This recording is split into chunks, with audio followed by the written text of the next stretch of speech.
Hello દોસ્તો, હું પ્રશાંત, તમારો વીમા મિત્ર.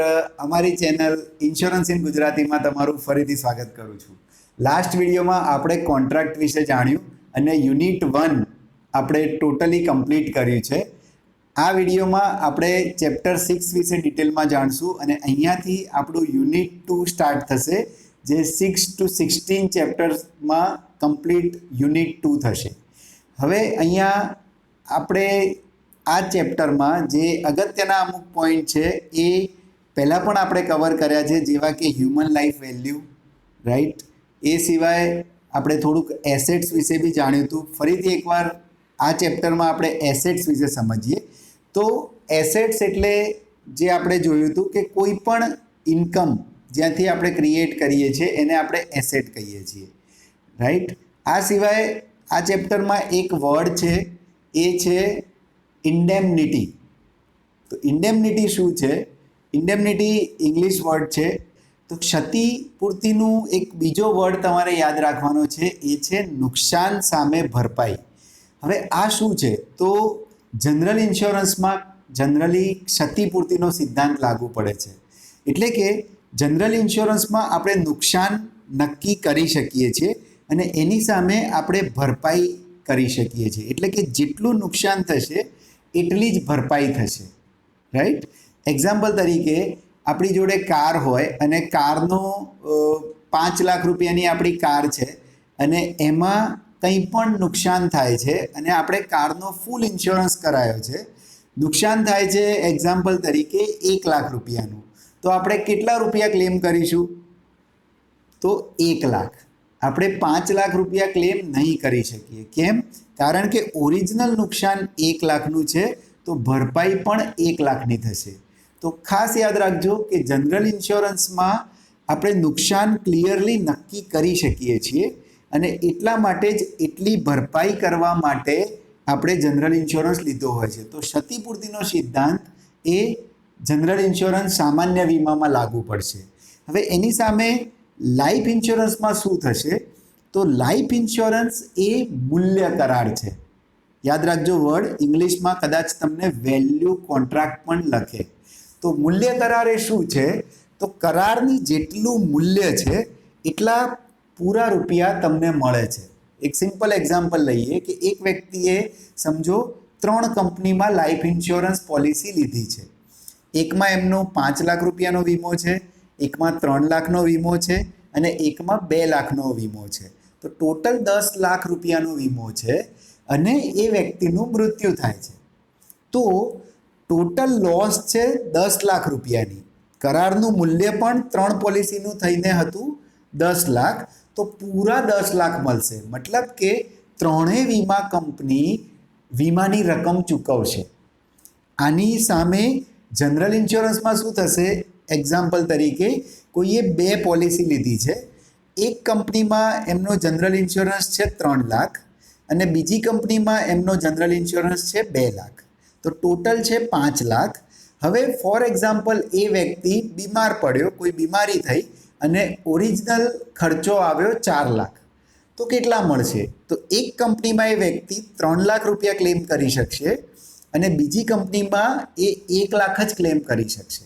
કેમ? કારણ કે ઓરિજિનલ નુકસાન 4 લાખનું છે. ભલે 2 પોલિસીનું ટોટલ વીમો 5 લાખ રૂપિયાનો થતો હતો જનરલ ઇન્સ્યોરન્સ પોલિસીમાં. તો આ વસ્તુને ખૂબ ડિટેલમાં અને સારી રીતે ફ્રેન્ડ સમજજો, જેથી તમને ફિલ્ડમાં પણ ઘણી વખત ક્લાયન્ટ બી તમને પૂછી શકે કે મેં 2 કંપનીની વીમા પોલિસી લીધી છે, મૃત્યુ થાય તો કેટલા મળે? તો તમને ક્લિયર ખ્યાલ આવવો જોઈએ કે મૃત્યુ થાય તો સર બંને વીમા કંપનીઓમાંથી તમને વીમાની રકમ મળશે. અને એટલા માટે જ ફ્રેન્ડ્સ તમને એક્ઝામમાં પૂછાય છે કે ઇન્ડેમનિટી કે ક્ષતિપૂર્તિ અથવા કે નુકસાન ભરપાઈનો સિદ્ધાંત એ જીવન વીમામાં લાગુ પડે છે?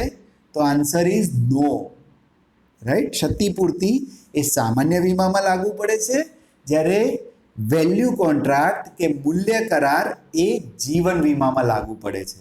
તો આઈ થિંક કે તમને આ પોઈન્ટ ડિટેલમાં ખ્યાલ આવી ગયો હશે. બીજો પણ ફ્રેન્ડ્સ એક અગત્યનો વર્ડ આ ચેપ્ટરમાં છે પ્રિન્સિપલ ઓફ રિસ્ક પુલિંગ.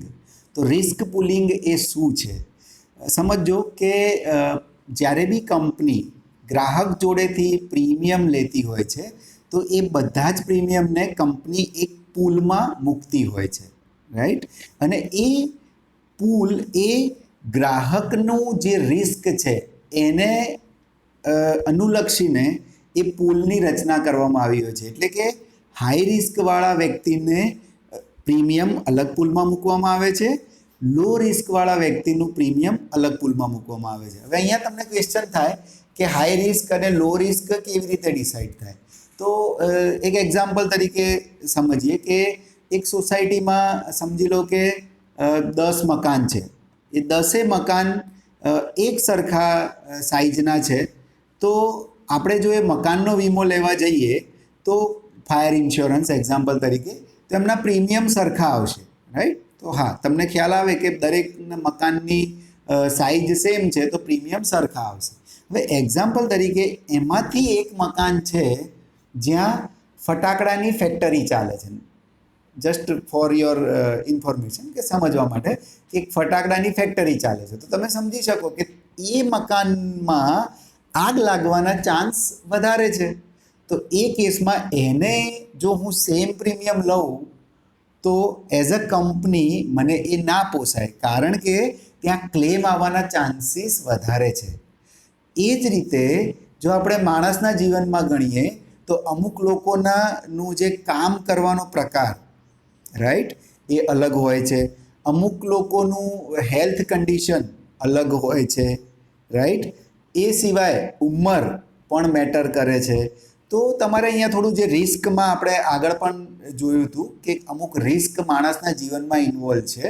તો કંપની જોડે પણ એક કેટેગરી હોય છે, કંપની જોવે છે અમુક કન્ડિશન્સ કે કયા કેસમાં કંપનીને જોખમ વધારે છે. તો એ બી થોડુંક ડિટેલમાં આપણે સમજી લઈએ કે પહેલું તો શરીરનો બાંધો. વ્યક્તિનું જે હાઇટ છે એના પ્રમાણે એનું અમુક વજન હોવું જોઈએ. જેમ કે કોઈ વ્યક્તિ અંડરવેઇટ છે તો એ પણ રિસ્ક છે, કોઈ વ્યક્તિ ઓવરવેઇટ છે તો એ પણ રિસ્ક છે. તો પહેલું ફેક્ટર છે રિસ્કની અંદર કંપની માટે પ્રીમિયમ ગણવા માટે, એ છે એના શરીરનો બાંધો. બીજો એક પોઈન્ટ છે એ છે એના કામનો પ્રકાર, રાઈટ. ફોર એક્ઝામ્પલ હું તમને ટ્રેનિંગ જસ્ટ આપી રહ્યો છું વિડીયોમાં, તો એ લો રિસ્કવાળું કામ છે, રાઈટ. પણ એની જગ્યાએ કોઈ વ્યક્તિ સમજો ખાણમાં કામ કરે છે, હે ને, મિલિટરીમાં કામ કરે છે, કોઈ હાઈ રાઇઝ ટાવર ઉપર કામ કરે છે, તો એ વ્યક્તિનું રિસ્ક વધારે છે. તો તમે કયા પ્રકારનું, કોઈ બોઇલર પર કામ કરે છે, ફેક્ટરીમાં ઘણા લોકો બોઇલર પર કામ કરતા હોય છે, તો તમારું જે કામનો પ્રકાર છે એ પણ તમારા જોખમને અસર કરે છે. તો એક તમારો શરીરનો બાંધો, બીજું તમારું કામનો પ્રકાર, રાઈટ. અને ત્રીજું છે ઉંમર. એવું કહેવાય છે કે જેમ માણસની ઉંમર વધે એમ એના ડેથ થવાના ચાન્સ વધે, રાઈટ. એટલે ઉંમર સાથે પણ રિસ્ક વધતું હોય છે. અને એટલા માટે જ વીમા કંપની જેમ જેમ ઉંમર વધે એમ એ વ્યક્તિને પ્રીમિયમ વધારે ચાર્જ કરે છે. એટલે કે સમજો 25ની ઉંમરનો વ્યક્તિ છે તો એનું જે પ્રીમિયમ આવશે 5 લાખના વીમા માટે, અને 35ની ઉંમરનો વ્યક્તિ છે એને 5 લાખનો વીમો લેવો છે, તો બંનેના પ્રીમિયમમાં 35વાળાનું પ્રીમિયમ વધારે હશે, રાઈટ. તો આઈ થિંક તમે એક રિસ્ક ફેક્ટર સમજ્યા હશો અને રિસ્ક પુલિંગ એ વસ્તુ સમજ્યા હશો. તો રિસ્ક પુલિંગમાં ફક્ત આટલું યાદ રાખજો કે સરખા જોખમવાળા વ્યક્તિઓને એક અલગ પૂલમાં મૂકવામાં આવે છે અને એ સિદ્ધાંતને રિસ્ક પુલિંગ સિદ્ધાંત કહે છે. અને કંપની એ પ્રમાણે રિસ્કનું પુલિંગ કરે છે, એટલે કે રિસ્કને એક કેટેગરીમાં મૂકે છે. એ સિવાય રિસ્કમાં એક બીજો પણ અગત્યનો પોઈન્ટ છે કે રિસ્કને ઇફેક્ટ કરતું એક ચોથું પોઈન્ટ જે પણ ઘણીવાર એક્ઝામમાં પૂછાય છે એ છે કે હેબિટ્સ. માણસની જે આદતો છે એ પણ એના જોખમને અસર કરતી હોય છે. એમાં સ્પેશિયલી જે સ્મોકિંગ અને ડ્રિંકિંગ હેબિટ્સ, તો એ પણ અસર કરતી હોય છે. તો જ્યારે પણ આપણે ક્લાયન્ટનું ફોર્મ ભરીએ છીએ પોલિસી પ્રપોઝલ માટે, ત્યારે આપણે એને પૂછતા હોઈએ છીએ કે તમને કોઈ આવી બેડ હેબિટ છે. અગર એવી આદત એને છે તો એ એના રિસ્ક ફેક્ટરને અસર કરે છે, રિસ્ક વધારે છે. તો આ એક ચોથો પોઈન્ટ પણ યાદ રાખજો કે જે એના રિસ્કને અસર કરે છે. આ સિવાય જે HLV કોન્સેપ્ટ આપણે જોયો હતો, હ્યુમન લાઈફ વેલ્યુ, માનવ જીવન મૂલ્ય, તો માનવ જીવન મૂલ્યમાં તમને એક્ઝામમાં એક ક્વેશ્ચન ઘણીવાર પૂછાય છે કે આ સિદ્ધાંત કોને આપ્યો, આ જે કોન્સેપ્ટ છે એ કોને આપ્યો? તો યાદ રાખજો, પ્રોફેસર હુબનર. આન્સર ઇઝ પ્રોફેસર હુબનર આ કોન્સેપ્ટ લાયા હતા HLVનો. ફ્રેન્ડ્સ, તો અહીંયા ફક્ત હવે એક લાસ્ટ પોઈન્ટ આ ચેપ્ટરમાં આપણો બાકી છે, એ છે level premium. Right, level premium જે કોન્સેપ્ટ છે એ થોડુંક સમજજો. લેવલ પ્રીમિયમનો મતલબ એ છે કે વીમા કંપની એ દરેક ગ્રાહક પાસેથી જે પ્રીમિયમ લે છે એ દર વર્ષે એક સરખું પ્રીમિયમ લે છે. રાઈટ, એટલે કે જનરલી ઉંમર સાથે જે પ્રીમિયમ આપણે ગ્રાહક જોડે વસૂલ કરીએ છીએ એક સરખું કરીએ છીએ, તો એ કોન્સેપ્ટને લેવલ પ્રીમિયમ કોન્સેપ્ટ કહે છે. રાઈટ, તો કંપની એ પહેલેથી કેલ્ક્યુલેટ કરી લે છે. સિમ્પલ એક્ઝામ્પલ સાથે તમને સમજાવું કે કોઈને તમે 20 વર્ષ માટેનો પ્લાન આપ્યો, તો એ વ્યક્તિ 30ની ઉંમરનો છે, તો 30થી લઈને 50 સુધી વીમો ચાલશે. હવે જનરલી શું હોય કે ઉંમર સાથે રિસ્ક ફેક્ટર વધે, તો ઓરિજિનલી પ્રીમિયમ દર વર્ષે વધવું જોઈએ, પણ ગ્રાહકની એક સવલત માટે એ 20 વર્ષની એવરેજ ગણીને કંપની એને પહેલાં જ વર્ષે એ પ્રીમિયમ કહે છે કે જે એને રેગ્યુલર 20 વર્ષ ભરવાનું છે. એટલે આ કોન્સેપ્ટને લેવલ પ્રીમિયમ કોન્સેપ્ટ કહેવાય છે કે એને every year same premium pay કરવાનું છે. તો આ એક પોઈન્ટ ખાસ તમે યાદ રાખજો. તો મોસ્ટ ઓફ પોઈન્ટ્સ આપણે આ ચેપ્ટરના કવર કરી લીધા છે. થોડાક એક્ઝામ પોઈન્ટ ઓફ વ્યૂથી જો ક્વેશ્ચન્સ ને એવી આન્સર્સની વાત કરું તો તમને એવા ક્વેશ્ચન પૂછાઈ શકે કે કઈ કઈ એસેટ્સ છે. રાઈટ, તો યાદ રાખજો, કાર છે, હ્યુમન લાઈફ છે, ઘર છે, એ આપણા માટે એસેટ્સ છે.